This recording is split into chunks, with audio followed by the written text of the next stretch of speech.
آپ یہ مجھے بتائیں کہ صرف اس بنیاد پر کہ جی جیو فینسنگ میں ان کی موجودگی وہاں پائی گئی اس لیے گرفتار کرنا ضروری ہے، اور وہ سابق گورنر کی اہلیہ ہیں، آپ ان سے تفتیش کر سکتے ہیں، آپ ان سے پوچھ گچھ کر سکتے ہیں، وہ خود عدالت میں آئی ہیں. خود آئی ہیں، لیکن کیا گرفتار کرنا کیوں ضروری ہے؟ اس کا مطلب یہی ہے کہ عمر صفا چیمہ ڈٹا ہوا ہے، اس کا مطلب یہی ہے کہ وہ نہیں مان رہا۔ آپ میاں اکرم عثمان کو جو ہے وہ ملٹری کورٹس کے حوالے کر دیتے ہیں، اس کا مطلب یہ ہے کہ میاں محمود الرشید جو ہے وہ نہیں مان رہا۔ آپ ڈاکٹر یاسمین راشد کی مین مقدمے میں ضمانت منظور ہونے کے بعد پھر اور مقدمات میں ملوث کر کے آپ ان کی ضمانت نہیں ہونے دے رہے، آپ جیو فینسنگ کی بنیاد پر کر رہے ہیں۔ تو بھائی میرے، اگر آپ جیو فینسنگ کی بات کرتے ہیں تو آج لطیف کھوسہ کے گھر پر حملہ ہوئے کتنے دن ہو گئے؟ کسی نے جیو فینسنگ کی؟ لطیف کھوسہ کون ہے؟ سابق گورنر ہے، اٹارنی جنرل آف پاکستان ہے، سینیٹر رہا، اس کے گھر پر فائرنگ ہوئی۔ کیا جیو فینسنگ سے نہیں معلوم کیا جا سکتا کہ فائر کس نے کیا تھا اور اس لوکیشن میں کون آیا تھا؟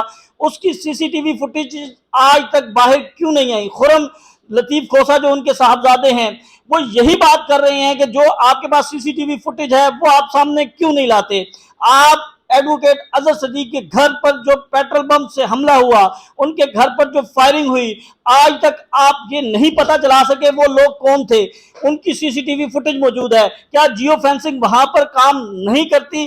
آپ عمران ریاض کا نہیں پتا چلا سکے کہ عمران ریاض کہاں گیا؟ زمین کھا گئی، آسمان کھا گیا، کسی کو کچھ نہیں معلوم، وہاں پر جیو فینسنگ کام نہیں کرتی؟ تو یہ وہ سوالیہ نشان ہیں جو ساری جو دیگ ہے، جو دال ہے، اس کو کالا کر رہے ہیں، اور آپ ان لوگوں کے ساتھ بھی زیادتی کر رہے ہیں جو لوگ ملوث نہیں ہیں، اور جو لوگ ملوث ہیں آپ ان کو بھی فائدہ دے رہے ہیں۔ کل کو آپ کو پتہ ہے کہ یہ کیسز ان سیاسی بنیادوں پر ختم ہو جائیں گے، اور اس کا فائدہ جو ہے وہ ان لوگوں کو ملے گا جو اصل اس محرکات کے مجرم ہیں، جو اصل میں اس سارے پلان کا حصہ ہیں، جنہوں نے توڑ پھوڑ کی، جنہوں نے وہاں پر جو ہے نظر آتش کیا چیزوں کو۔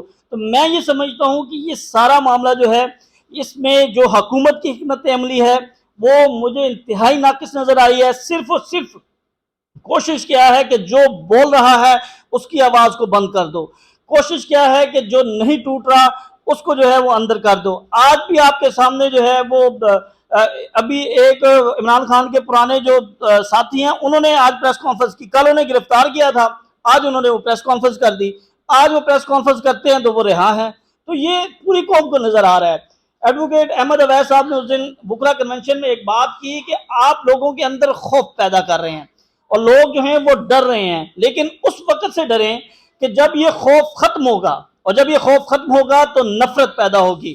تو خدا را ایسا نہ کریں کہ جو آپ کی یوتھ ہے، جو آپ کی مستقبل ہیں، وہ لوگ جو آپ سے بے تحاشا محبت کرتے ہیں، آپ ان کے دلوں میں وہ نفرت نہ پیدا ہونے دیں جس سے ہمارے اس ملک کو نقصان ہوگا، ہماری اس عرض وطن کو نقصان ہوگا۔ ہمارے لوگ جو ہیں وہ کیوں باہر جا رہے ہیں؟ یہ یونان کا واقعہ کیوں پیش آ رہا ہے؟ کیوں ہزاروں لوگ جو ہیں وہ باہر جانے کو ترجیح دے رہے ہیں؟ کیوں انہیں ایسا لگ رہا ہے کہ یہاں پر گھٹن کا ماحول ہے، یہاں پر سینسرشپ ہے، یہاں پر آپ بات نہیں کر سکتے، یہاں پر آپ کے حقوق جو ہیں وہ محفوظ نہیں ہیں، جس کا جو دل چاہے گا وہ اٹھا کر لے جائے گا۔ یعنی اگر میں 9 مئی کو اس جگہ سے گزر رہا ہوتا تو آج میں یہاں پر آپ سے بات نہ کر رہا ہوتا۔ یعنی اس حد تک جو ہے وہ آپ نے اتنے لوگوں کو پکڑا جن لوگوں سے آپ کو کچھ بھی نہیں ملا۔ تو پھر یہ سوالیہ نشان کس پر ہے؟ وہ جو 10 دن 20 دن لوگ وہاں پر جیل میں رہتے ہیں، ان کے ذہنوں پر کیا نقوش پڑ رہے ہیں؟ کیا وہ اس ملک سے اب اسی طرح ایک معزز شہری بن کر اپنی زندگی گزاریں گے؟ کیا وہ کرمنل نہیں بنیں گے؟ کیا وہاں پر جا کر ان کے لیے وہ چیزیں پرووائڈ کی گئیں کہ ان کی اصلاح کی جائے؟ یہ بہت سے سوال ہیں فراز صاحب۔ میں یہ سمجھتا ہوں کہ یہ ساری چیزیں جو ہیں یہ صرف اور صرف جو ہے وہ پولیٹیکلی وکٹمائزیشن ہو رہی ہے، اور یہاں پر جو ہے سب لوگ دیکھ رہے ہیں، سب لوگوں کو سمجھ آ رہی ہے کہ کیا کیا جا رہا ہے، کون کس کا کیا کردار ہے، سب کو نظر آ رہا ہے۔ لیکن بات وہی ہے کہ اس وقت سے جو ہے وہ ڈرنا چاہیے جس وقت کا میں تو نہیں چاہتا کہ کبھی ایسی کوئی چیز یا کوئی ایسی سوچ کسی کے بھی دماغ میں، دل میں کہیں پر بھی آئے۔ ہم یہ چاہتے ہیں کہ جو ملوث ہیں ان کو تو آپ دیں سزا، بھائی دیں، لیکن جو ملوث نہیں ہیں ان کے لیے تو کم از کم جو ہے ان کو رہائی ہونی چاہیے. تو جب یہ فیصلہ آیا تو سننے میں آیا کہ صنم کی والدہ کی طبیعت بھی خراب ہو گئی اور ان کے والد بھی تھوڑے جذباتی ہوئے. ابھی ان کی کیا کنڈیشن ہے فیملی کی؟ دیکھیں ہماری اس وقت بات ہوئی جب یہ فیصلہ سنایا گیا تو اسی دوران جو ہے ان کی والدہ کی طبیعت جو ہے وہ کافی بگڑ گئی. ان کا بلڈ پریشر جو ہے وہ ڈسٹرب ہوا. پھر انہیں فوری جو ہے ہاسپٹل منتقل کیا گیا اور اسی دوران پھر فیصلہ بھی آ گیا. اور صنم جاوید کے کیس کی حد تک یہ بتایا گیا ہے کہ وہ ڈیو ٹو نان پروسیکیوشن جو ہے وہ ڈسمس، بیل تو ان کی ڈسمس ہی ہوئی ہے. تو اب ان کے پاس ایک آپشن ہے، لیکن کیونکہ اب جتنی زمان یعنی آپ ان کے ساتھ طیبہ راجہ تھی، طیبہ راجہ اور ان دونوں کا جو ہے وہ کردار ایک ہی بتایا جا رہا ہے. اب یہ تو نظر آ گیا آپ کو کہ وہ وہاں پر لوگوں کو لے کے جا رہی ہیں. یہ نہیں نظر آ رہا کہ جس طرح اس کا دوپٹہ اور جس طرح اس کی عزت کو تار تار کرنے کی کوشش کی گئی یہ کسی کو نہیں نظر آیا. جس طرح خواتین کو وہاں پر گھسیٹا گیا یہ کسی کو نہیں نظر آیا. یہ بس بات ہو رہی ہے کہ یہ بندہ وہاں پر یا بندی وہاں پر موجود تھے تو اس بنیاد پر ان کی ضمانت جو ہے وہ مسترد کر دیں. یہ جو ہے یہ ساری چیزیں جو ہیں یہ سوالیہ نشان ہے ہمارے سسٹم پر، ہمارے نظام انصاف پر. اور اگر کوئی اس کے اوپر اعتراض کر دے تو اس کو اس اعتراض کی بنیاد پر جو ہے وہ کسی بھی چیز میں ملوث کر کے غائب کر دیا جاتا ہے. ابھی جو سپریم کورٹ کی جانب سے سننے میں آ رہا ہے کہ انہوں نے کوئی نوٹس لیا ہے، تو یہاں سے کوئی راہ کھل سکتی ہے، یہاں سے کوئی امید رکھنی چاہیے؟ بالکل جی، کوئی امید نہیں ہے سپریم کورٹ سے تو بالکل ہی نہیں ہے.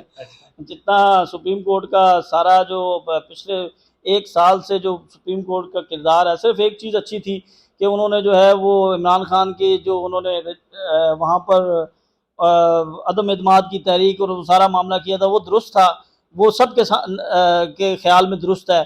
اس کے بعد جتنے فیصلے ہوئے ہیں وہ آئین اور قانون کے مطابق نہیں ہوئے، وہ غیر آئینی ہوئے ہیں. ان کے فیصلہ تو پاکستان کے آئین میں ہے ہی نہیں اور نہ ہی ان فیصلوں کو مانا گیا ہے.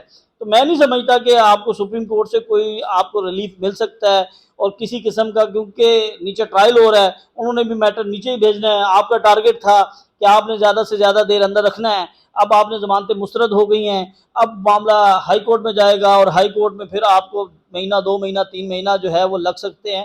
تو میں یہ دیکھ رہا ہوں کہ یہ جو 134 لوگ ہیں ان میں سے کچھ چیدہ 5 10 15 ہوں گے جو شاید 1 مہینے 2 مہینے بعد جب ہائی کورٹ ڈیسائیڈ کرے تو نکل آئیں.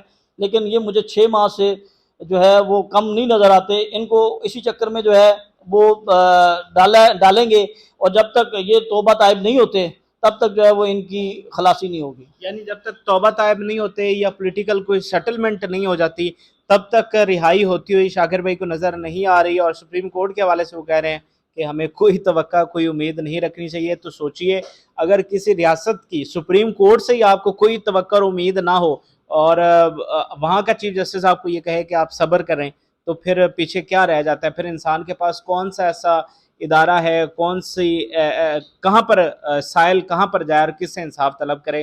ہمیں آپ اجازت دیں. اللہ حافظ.